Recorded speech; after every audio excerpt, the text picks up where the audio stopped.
In 1820, the ratio between the income of the top and bottom 20% of the world's population was 3 to 1.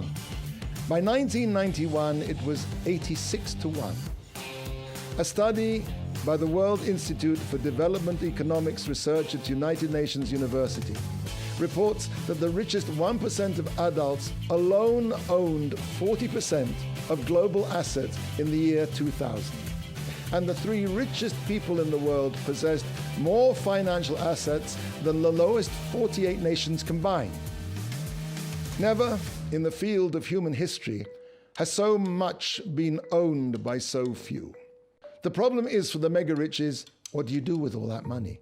Where in this world can you get a bang for your mega-dollars? There's an old story that tells of a super-rich father who wanted to make the glitziest bar mitzvah of all time. So he called up NASA in Houston and asked how much it would cost to make a bar mitzvah on the moon. When he heard the answer, he said, "No problem. The sky is not the limit." And so it was that a select party of 25 invitees was ferried to the moon for the most exclusive bar mitzvah in history. On his return, one of the lucky invitees was asked by a friend what it was like to go to a bar mitzvah on the moon. The other replied, well, it was okay, but somehow there was no atmosphere. I have a friend whose job it is to concierge parties for the fantabulously rich. He told me once that he booked Stevie Wonder to play at a private party for no more than 6 people, fee $1.25 million. Now, but that was just, of course, Stevie's take-home stipend. In addition to that, there was the private jet transport, super luxury housing for Stevie and the band, and of course, food. Lots of food. Total, somewhere between $5 and $6 million. My friend said the lunacy reached its limit with an Arab sheikh, who he concierged. This Arab sheikh, when he came to New York City, everything had to be gold. The limousine had to be gold, the taps in the bathroom had to be gold, the gold had to be gold everywhere. The crowning lunacy was the sheikh's fantasy to fish with a golden fishing rod for goldfish in the Hudson River.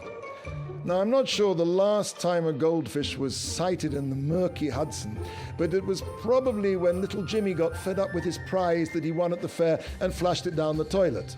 Undeterred, my friend the concierge secured a large 75-foot yacht, painted it gold, of course, and then had a couple of thousand live goldfish flown down from Maine in tanks.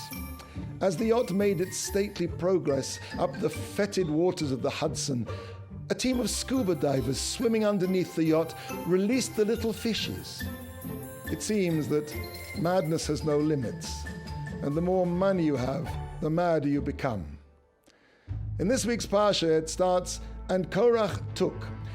This sentence doesn't have an object. It doesn't say what Korach took. Rather, Korach was so invested in the desire to take that despite his enormous wisdom, status, and wealth, he staged a totally self-seeking rebellion against Moshe. How apt that Korach's voracious desire to engulf and devour led to the earth itself opening up and devouring him.